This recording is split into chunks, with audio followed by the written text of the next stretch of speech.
commencé, le 3 novembre 2012, c'est très précis, par un décès. Donc c'était pendant les vacances de Toussaint, comme quoi on peut aussi y voir un signe, la fête des morts. Et donc à cette époque-là, j'avais 16 ans. J'étais, au lycée en première.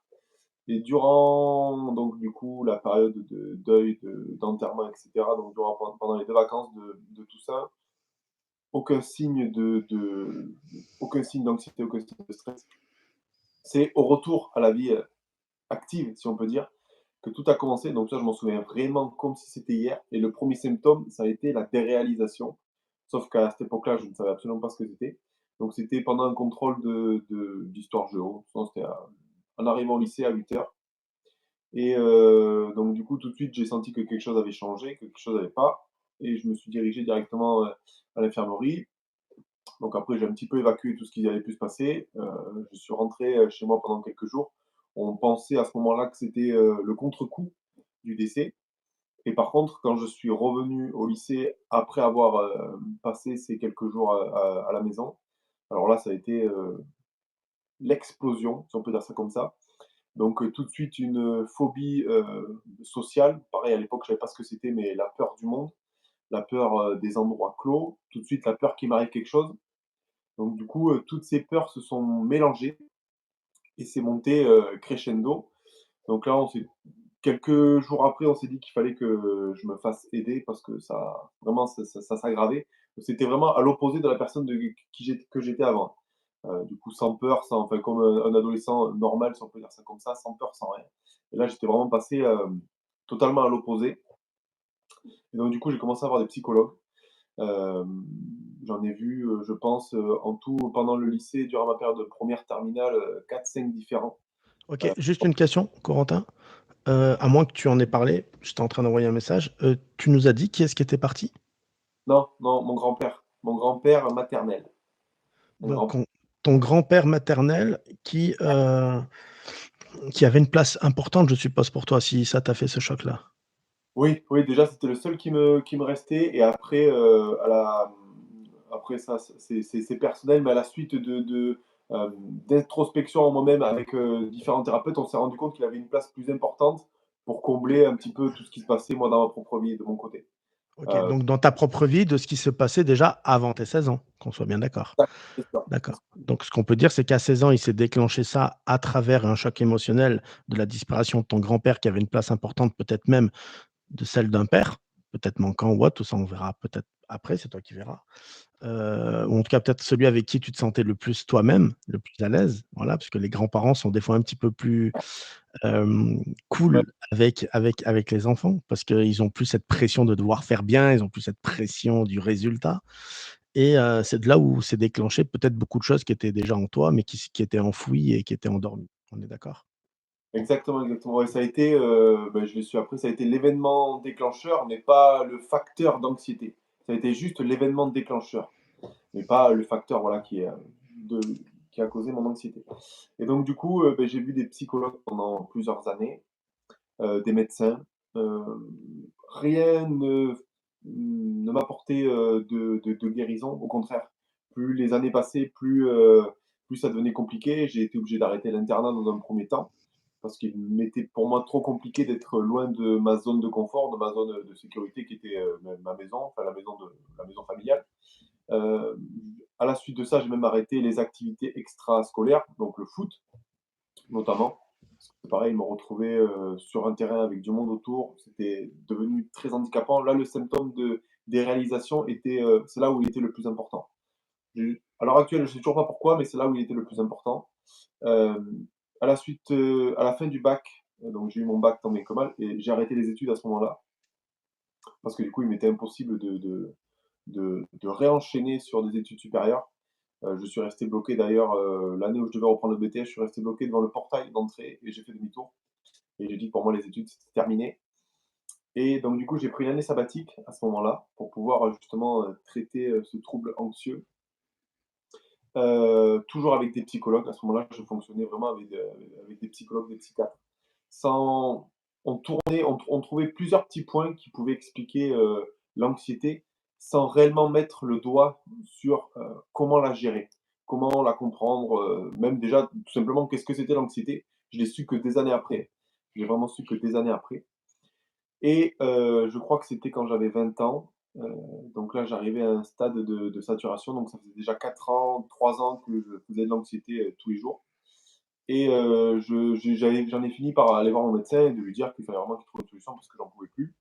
Donc lui, à ce moment-là, m'a dit que j'avais un problème au cerveau, à la tête, donc je ne saurais plus exactement dire ce qu'il m'a dit et que le seul moyen que j'avais de guérir et d'avoir une vie, normale, c'était de prendre des antidépresseurs. Chose que j'ai eu faite parce que du coup, quand c'est un médecin traitant qui vous a vu grandir, quand il vous dit quelque chose, on pense notamment que c'est pour son bien et donc du coup, que ça va nous aider. Pas du tout, Ou pas peut-être que tout simplement pour lui, c'est la seule solution. Peut-être que pour eux, ils n'ont pas la enfin, moi je dirais, alors tu en as, peut-être qu'ils ont la solution, ils veulent pas la donner. Moi, je pense qu'ils ont tout simplement pas la solution. Ils sont dans un système où, on peut aller loin dedans, hein. Ça peut être faux comme ça peut être vrai, mais en tout cas, je pense qu'il y a une part de vérité. C'est que, là, tu vas parler de de le moment médication, voilà, et c'est pas la solution, ça, je sais pas, tu vas en parler. Pour moi, ça en fait pas partie, même si ça peut être une béquille pour pouvoir, être un peu plus lucide et faire un vrai travail à côté, voilà. Parce qu'on exactement. arrive tellement à un moment à une souffrance que là, tu parles de 3 4 ans. Donc c'est-à-dire ça a commencé à 16 ans et là, tu étais à 19 20 ans et c'est là où vraiment tu en pouvais plus, c'était au quotidien. Fallait absolument que tu en sortes. Tu es allé voir un médecin, c'est un médecin que tu connais. Les médecins, c'est du professionnel, c'est diplômé, on fait confiance et on dit que c'est ça, antidépresseur. Certainement, peut-être, tu vas nous le dire, peut-être anxiolytique. Mais peut-être qu'il y en a beaucoup qui ils se disent qu'il y a pas de solution, donc c'est la seule pour eux, tout simplement. Je pense qu'il y en a, ils sont vraiment ignorants de la possibilité de pouvoir, en guérir réellement, comme beaucoup d'ailleurs. C'est bien ça le On problème. attend. Il y a il a manqué une grosse ouverture d'esprit, à ce moment-là, de pas de s'arrêter qu'aux médicaments. Déjà, en plus, moi, je l'ai très mal vécu, surtout après, quand j'y ai repensé et honnêtement, même aujourd'hui, j'ai du mal à me dire qu'on peut dire à une personne de 20 ans que ta seule solution pour être vivre toute ta vie de façon plutôt saine, c'est de prendre des médicaments. Donc maintenant, j'ai un retour, j'ai réussi à prendre un peu de distance, mais pendant longtemps, ça a été compliqué. Bon et donc du coup, pour continuer l'histoire, donc je me fais confiance, j'ai pris des antidépresseurs. Donc moi, on m'avait dit et puis qu'il fallait quand même un certain mois d'adaptation au niveau du corps, au niveau du cerveau voilà, pour qu'il s'y fasse, pour avoir des résultats. Et au bout de 2, 3, 4 mois, j'avais toujours, aucun résultat. Donc du coup, je suis revenu le voir, il m'a dit: «C'est sûrement que la dose doit pas être assez forte». Donc il avait augmenté la dose et donc du coup, j'ai continué quelques mois et honnêtement et je l'ai toujours dit comme ça, c'est comme si j'avais pris des tic tac. Ça ne m'a absolument rien fait. Pas de somnolence, ça n'a pas calmé mes anxiétés, pour vraiment aucune différence. Donc du coup, beh, je me suis dit que ça servait à rien que je me bourre de cachets pour rien. Donc petit à petit, je les ai arrêtés tout seul, chose que je ne conseille pas, mieux vaut que vous consultiez votre médecin, mais moi je les avais arrêtés petit à petit tout seul. Je voyais pas réellement de différence et donc du coup, à la suite de tout ça, parallèlement, je continuais toujours à avoir des psychologues et des psychiatres. Hem, il y a un soir où je me suis dit que, beh, j'étais dans ma chambre d'ailleurs et je me suis dit, «De toute façon», je me suis mis un ultimatum à moi-même et je me suis dit: Là maintenant tu as 20 ans, donc du coup soit, beh, concrètement tu laisses tes souffrances gagner, tu mets fin en gros, bah, clairement c'est ce que je me suis dit, hein. Soit tu y mets fin, soit tu arrêtes de te plaindre et tu cherches toutes les solutions possibles et envisageables pour t'en sortir. Sans plus jamais te plaindre jusqu'au temps que tu réussisses à te sortir de l'anxiété. Et une chose que j'avais jamais faite, Alors, je peux te poser une question avant qu'on en arrive là? vas-y? Quand tu dis: «Sans plus jamais me plaindre», Mmh. est-ce que tu peux nous expliquer comment tu te plaignais? Parce que c'est hyper important pour tous ceux qui vivent ça et qui ont le sentiment parce que tous ceux qui sont en plein dans l'angoisse et l'anxiété, ils ont tous peur, on a tous peur de passer pour des fous. C'est des choses qu'on garde en nous, qu'on ne parle pas, qu'on ne discute pas. C'est pour ça que d'ailleurs, il y a la phobie sociale qui rentre en compte, l'agoraphobie, la claustrophobie, tout ça, la peur du monde, la peur de la foule et que les gens petit à petit, des fois, restent enfermés entre 4 murs dans leur chambre et ne sortent plus. Pourquoi? Parce qu'ils arrivent enfin, ils savent qu'ils vont pas en parler et ils ont peur de passer pour. Donc du coup, la meilleure manière de pouvoir le cacher, c'est de rester enfermé. Donc je trouve que c'est intéressant d'entendre un tagueux, un ex-tagueux et angoissé, comment il pouvait justement comment tu pouvais, dans cette période-là, en râler de cette péri de cette souffrance-là? Comment tu pouvais être dans la négativité, être dans la voilà, si tu peux exprimer ce que tu viens de dire là, que tu t'es Heu, promis que jusqu'à la guérison, tu ne te plaindrais plus. Comment tu te plaignais? je me plaignais beaucoup auprès de en fait, ça s'est instauré petit à petit. Les pensées et maintenant je m'en rends compte maintenant, mais les pensées intrusives, les pensées négatives ne sont pas arrivées d'un coup du jour au lendemain. Ça s'est instauré petit à petit. Du fait d'événements d'anxiété, du fait de crises d'angoisse, forcément il y a un mécanisme qui se met en place dans notre esprit et c'est là que du coup les pensées négatives reviennent régulièrement. Et après je me plaignais beaucoup, c'était surtout auprès de mes parents. C'est eux qui le plus enfin qui en ont le plus souffert avec moi. Clairement, mes parents, mon frère, c'est eux qui étaient le plus souvent là. Donc du coup, de toujours dire: «J'en ai marre, pourquoi j'ai ça? Je vais jamais m'en sortir, je peux rien faire de ma vie». Enfin, je pourrais rien faire de ma vie, enfin, toutes ces choses-là, en fait. Et bon, à l'époque, je m'en rendais pas compte, mais du coup, c'est aussi ce qui a fait perdurer l'anxiété, que moi-même, je me répète des choses comme ça, forcément, je les ancrais encore plus. Mais bien sûr, à l'époque, j'en avais pas conscience. Et donc du coup, c'est surtout auprès de mes parents et de mon frère que, qui étaient témoins de ça, en fait. En vivant avec eux, c'est eux qui, voilà, tous les jours, voyaient que je faisais plus ce que je pouvais faire avant, que je rentrais plus tôt de soirée parce que je faisais des crises, que j'avais arrêté le sport, le foot parce que je pouvais plus y aller parce que voilà, que j'avais arrêté l'internat, que je pouvais plus aller à l'école, que j'arrêtais tous mes travails les uns après les autres parce que l'anxiété, faisait que j'étais obligé d'arrêter parce que je supportais plus d'être loin. Donc voilà, c'était tout ça. Toujours de me plaindre de je peux rien faire, je peux arriver à rien, j'ai plus la même vie qu'avant, je veux redevenir comme avant. Tout ce que je pouvais me répéter inlassablement tous les jours. Tous les jours, c'était que ça.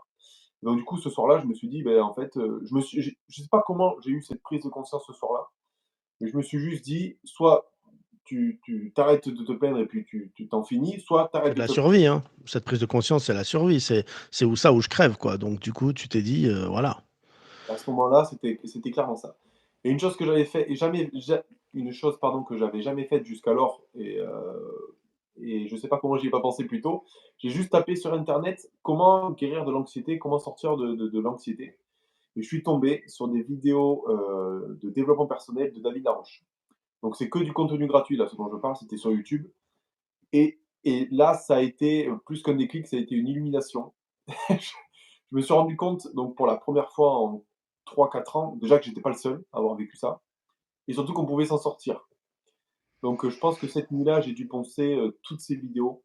J'exagère peut-être, mais sur les quelques jours qui ont suivi, j'ai regardé toutes ces vidéos et j'ai acheté, sa formation que j'ai encore aujourd'hui et que je continue à faire aujourd'hui qui est exceptionnelle et parallèlement à ça, j'ai trouvé aussi comme solution sur internet, j'ai commencé à entendre parler et ma mère m'en parlait aussi beaucoup, des solutions, des médecines alternatives. Donc tout ce qui est naturopathie, énergétique, tout ce qui est acupuncture, tout ce qui est médecine douce en fait, là où il y a aucun chimique. Heu et j'ai commencé à aller voir, ces personnes-là, j'ai commencé à faire de l'hypnose, j'ai commencé à faire de l'acupuncture, de la naturopathie, tout ça et en fait, c'est le cumul hem, de ces 2 pratiques, donc le fait de me développer personnellement moi-même et de laisser le soin, à des praticiens de médecine douce de travailler sur mon corps, pour traiter l'anxiété. C'est ces 2 solutions-là qui ont fait que, en fait, je m'en suis sorti petit à petit, hein, ça a été long, mais je m'en suis sorti et en fait, l'univers est très bien fait, le destin est très bien fait. Dans ce chemin-là, j'ai rencontré, donc maintenant ça va faire 3 4 ans et c'est devenu un ami depuis, un thérapeute, qui faisait, de l'EMDR. Donc c'est la thérapie cognitive par les yeux, une thérapie par les yeux et ça a été la première personne, donc là ça devait faire en 6 ou 7 ans, que je rencontrais qui avait vécu de l'anxiété, mais en face à face, une personne réelle. Parce que du coup David Laroche était que, par visio, là c'était une personne réelle et donc du coup forcément, tout ce qui va t'amener, tout ce qui va te transmettre, ben là tu le prends un peu plus au sérieux parce que tu te dis que si ça a marché pour lui, si lui l'a vécu, ça peut le faire aussi pour toi. Et en fait, c'est à partir de ce moment-là, quand il m'a dit une phrase, ça m'a marqué, ça me marque encore aujourd'hui. hem, «Il faut que tu vois l'anxiété comme quelque chose de bienveillant. Il faut que tu l'acceptes et il faut que tu la vois comme quelque chose de bienveillant». Alors à ce moment-là, la réaction que j'ai eue dans ma tête, c'était: «Je vais lui en mettre une» parce que de vivre avec ça pendant 8 ans, comment on peut dire quelque chose comme ça? Et bizarrement, c'est quelque chose qui m'est resté en fait dans la tête pendant les jours, les semaines qui ont suivi. Et en fait, petit à petit, je me suis dit: «De toute façon, ça fait 10 ans que je marche avec le format, le système négatif de me dire: "Il faut à tout prix que ça s'en aille, il faut que je la combatte, il faut que j'arrête"». Qu'en fait, j'ai dit: «Vas-y, je vais essayer de changer» et du coup, je me suis dit: «Pendant un mois, tu penses que de façon positive par rapport à ton anxiété. Tu la vois que comme quelque chose de positif, tu l'accueilles avec bienveillance. Quand tu as les symptômes, tu te dis: "C'est pas grave, tu sais ce que c'est, tu crains rien"». J'ai fait ça pendant quelques mois, pendant quelques semaines, pardon, et bizarrement, petit à petit, tout descendait. Les crises passaient, beaucoup plus vite qu'avant, jusqu'à ne quasiment plus en avoir. Il m'a fait découvrir la méditation. J'ai commencé à méditer et alors là, ça a été, du coup, la ligne d'arrivée, si on peut dire ça. Tout s'est quasiment arrêté en fait, en quelques mois, ce que j'avais pris, des années à essayer de combattre. À partir du moment où j'ai compris le mécanisme, où j'ai compris ce qu'était l'anxiété, comment ça fonctionnait, comment je devais, finalement la traiter, ça s'est arrêté en finalement quelques mois.